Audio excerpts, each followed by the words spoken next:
يا اهلا بحضراتكم. اكيد كل واحد فينا حس في يوم من الايام بالم في ظهره، سواء هو والده، زوجته، حد حتى من الاولاد. الاكيد ان مفيش ولا واحد فينا على مدار حياته مش هيشتكي بالم في ظهره.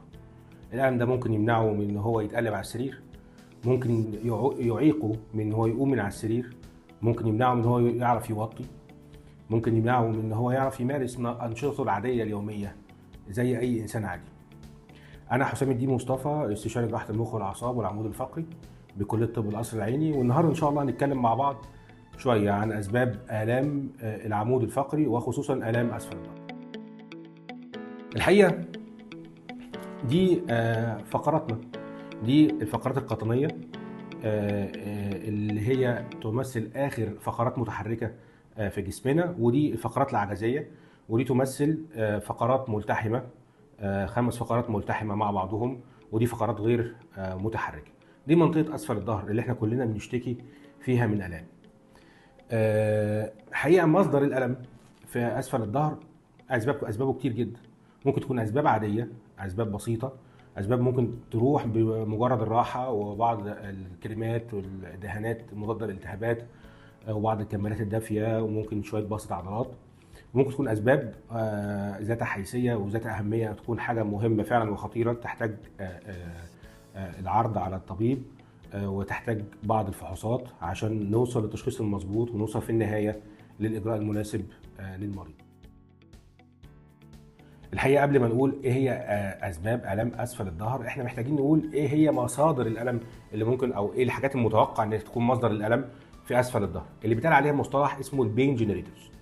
البين جنريتورز دي ممكن تبقى لو احنا خدنا الانسان كده من بره لجوه، من اول الجلد والنسيج تحت الجلد، ممكن يحصل فيه التهابات، تجمع صليدي، خراج، فده هيبقى مصدر الالم في اسفل الظهر. طب اللي ممكن بقى لو دخلنا جوه شويه هنلاقي العضلات، والعضلات ممكن يحصل فيها شد عضلي مزمن يكون سبب لالم مستمر لا ينقطع، وممكن يكون كمان فيها التهابات اللي عليها المايوسايتس ويكون برضه مصدر الالم. لو دخلنا جوه شويه هنلاقي العمود الفقري. العمود الفقري هو الاستراكشر او التركيب المركزي للجسم اللي بيتمحور حواليه كل جسمنا. هو عباره عن فقرات، هذه الفقرات ما بينها مفاصل خلفيه ما بين كل فقره وفقره، مفصل بيربطها مع الفقره اللي فوقيها والفقره اللي تحتيها. المفاصل دي ممكن هي نفسها تلتهب، لو احنا كده من بره، ده النتوء العظمي اللي احنا كلنا بنحسه لما بنحط ايدينا خلف ظهرنا، بنحس هذا النتوء العظمي. وبعد كده نخش على الجزء الداخلي وهو المفاصل ما بين الفقرات اللي ممكن تلتهب وتبقى مصدر الالم، والجزء الامامي اللي هي جسم الفقره، ما بين كل جسم الفقره والجسم الاخر في الجزء الخاص بالغضروف، ده برضه ممكن يكون مصدر للالم. فبهذه الصوره احنا عندنا مصادر الالم بين جنريتورز، ممكن نقول عليها كده: الجلد ونسيج تحت الجلد، العضلات، المفاصل ما بين الفقرات، والغضاريف، اللي ممكن يكونوا اسباب الالم، او الفقره نفسها لو قدر الله حصل فيها كسر او شرخ. دي اسمها البين جنريتورز. طب نخش على اسباب الام اسفل الظهر. هي اسباب الام اسفل الظهر في منها حاجات ممكن نقول عليها اسباب فسيولوجيه، يعني هو ما نقدرش نقول عليه مرض، نقدر نقول عليه هو زياده حمل على الظهر. مثلا لو انا قلت لك رقم واحد في هذه الاسباب هي اخطاء التموضع والجلوس، يعني واحد من شغلانته قاعد فيها فتره طويله، زي سواق اللوري مثلا، او سواق المقطورات اللي بيقعدوا على كرسي السواقه بال 24 ساعه، واحيانا ب 36 و 48 ساعه. ان بعض الناس بتنتقل من دول من دوله الى دوله مسافات طويله جدا وهو قاعد على مقعد القياده لفترات طويله جدا.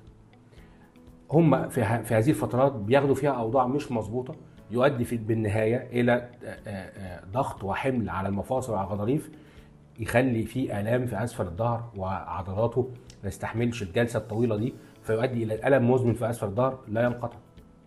فاخطاء التموضع والجلوس من احد اشهر الاسباب اللي بتؤدي الى الام مزمنه في اسفل الظهر. حاجه كمان هي زياده الوزن، اللي بتقال عليه الاوفر ويت.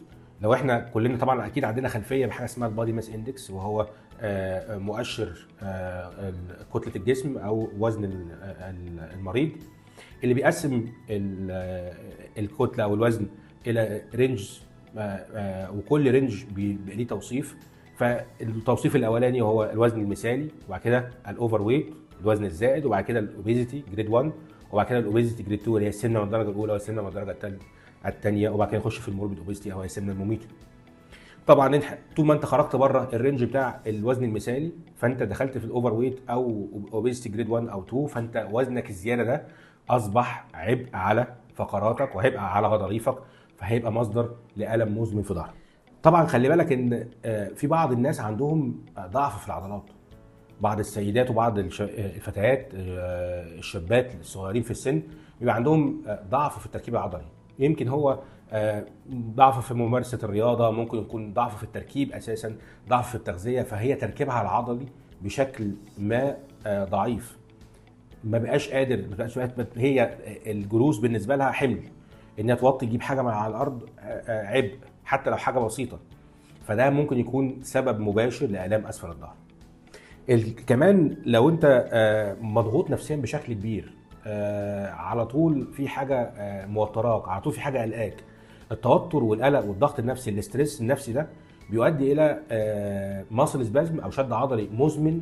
برضو هذا الشد العضلي هيبقى مصدر الالم، وانت هتبقى مش فاهم ايه اللي بيحصل، مش فاهم انا ليه حاسس بالم في ظهري على طول، والالم ده لا ينقطع وما بيفكش، عشان انت في نوع من انواع الاسترس او الضغط النفسي اللي ادى في النهايه الالام اسفل الظهر. خلي بالك كل المجموعه اللي بكلمك عليها دي هي مجموعه الالام اللي ليها مصدر فسيولوجي، او انت زودت الحمل الفسيولوجي على جسمك فادى الى هذه الالام. في بقى المجموعه الثانيه الاخطر، ودي اللي احنا لازم فيها ندور على نصيحه الطبيب، ونبدا ندور على نعمل انفستيجيشنز او الفحوصات سواء كانت تحاليل او اشعاعات، علشان نوصل لتشخيص مناسب ونوصل لخطه علاجيه مناسبه، ونوصل ان شاء الله للشفاء التام بعيدا عن لا قدر الله اي مضاعفات او اي مشاكل. لو احنا اتكلمنا مع بعض هنبدا في الاول نقول ان في حاجه من الحاجات المشهوره جدا، وهي التهاب المفاصل بين الفقرات. احنا لسه كنا بنتكلم على النموذج ده من الفقرات، ده الجزء الخلفي منها وده الجزء الامامي. زي ما قلت كده، ما بين كل فقره واختها اللي تحتيها في مفصل. المفصل ده الفقرتين بيشاركوا فيه، والمفصل ده موجود على الناحيه اليمين وعلى الناحيه الشمال. المفصل ده زي اي مفصل، زي كوعك وكتفك وزي ركبتك. المفصل ده لو التهب هيبقى مصدر الالم، وهيبقى مصدر الالم بيتقال عليه اسمه ميكانيكال باك بين، الالم الميكانيكي، الالم اللي بيظهر مع الحركه. لو انت نايم وجيت تقعد او قاعد وجيت تقوم بتحس ان في الم مع بدايه الحركه، تمام؟ فده حاجه من المصادر الالام المشهوره جدا اللي احنا يجب الا نغفلها. حاجه ثانيه عشان تبقى برضو من ضمن التهاب المفاصل، دي المفاصل ما بين الفقرات اللي احنا بنتكلم عليها. في مفصل ثاني مهم جدا، وهو المفصل اللي موجود ما بين عظم الحوض والفقرات العجزيه. لو بصينا كده معانا هنا على الموديل ده هنلاقي ان دي الفقرات العجزيه وده عظم الحوض، وما بينهم في مفصل كبير جدا اسمه الساكرو إلياك جوينت.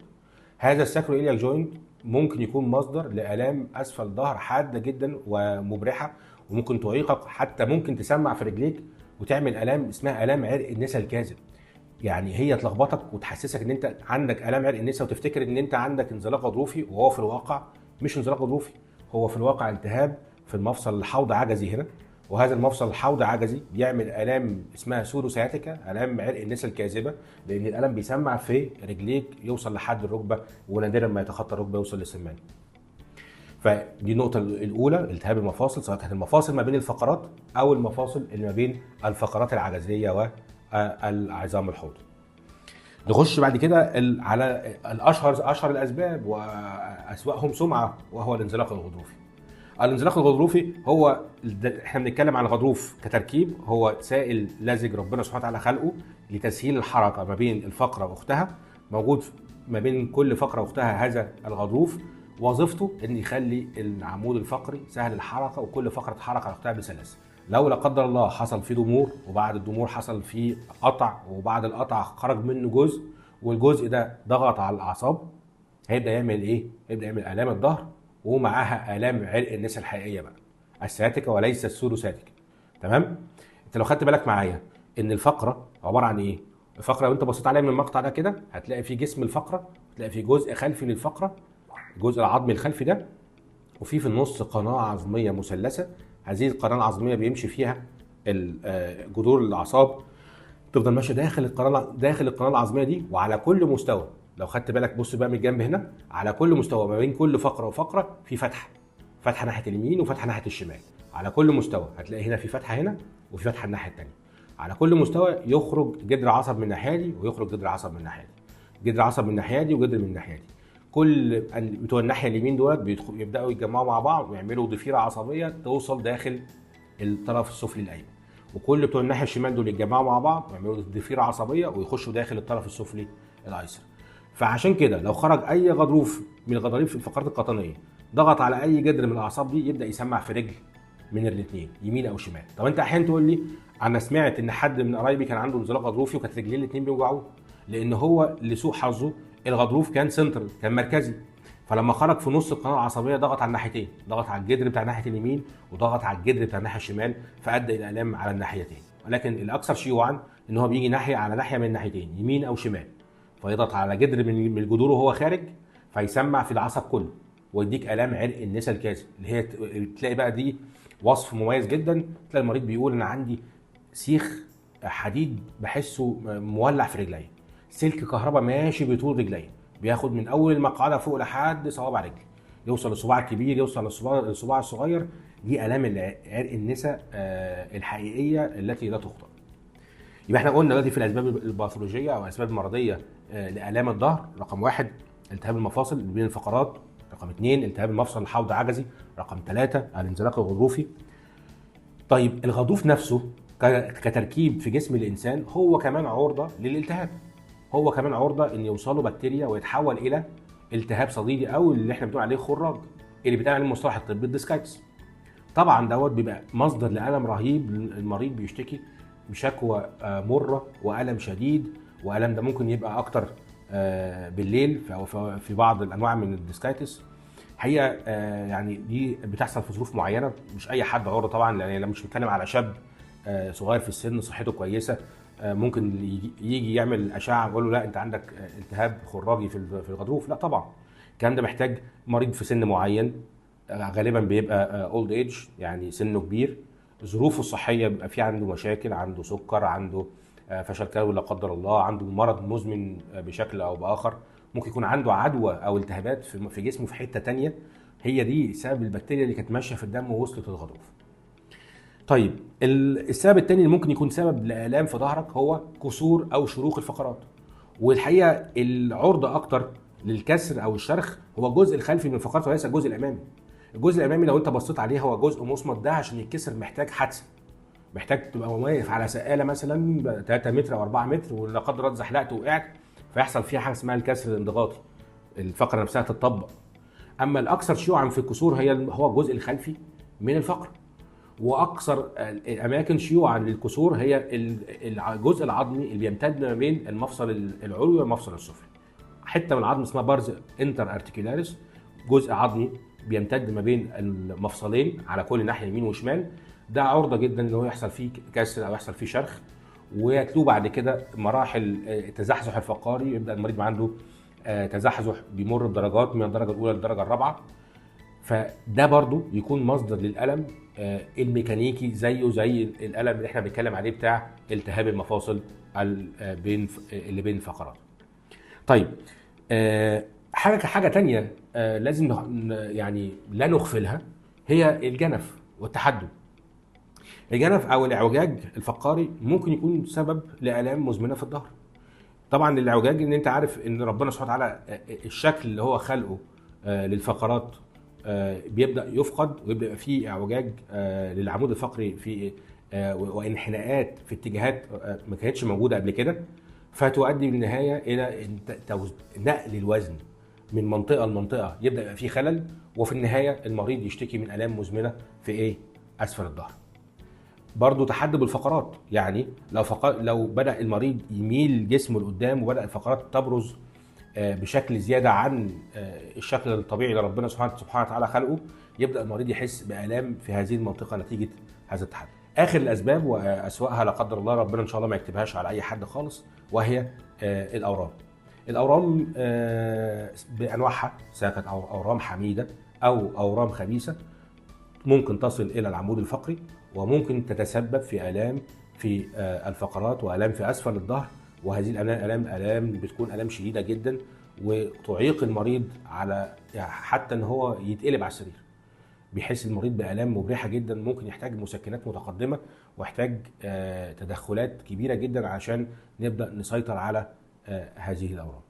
ربنا يا رب يديم عليكم نعمه الصحه والعافيه، واحنا ان شاء الله هنبدا مع بعض على طول ندردش او نتكلم في الحاجات اللي تهمكم والحاجات المنتشره. وانا ان شاء الله منتظر اي تساؤلات، ومنتظر اي استفسارات تخص جراحه المخ والاعصاب بشكل عام، وجراحه العمود الفقري بشكل خاص. وان شاء الله نلتقي قريبا، ومتشكر لكم جدا.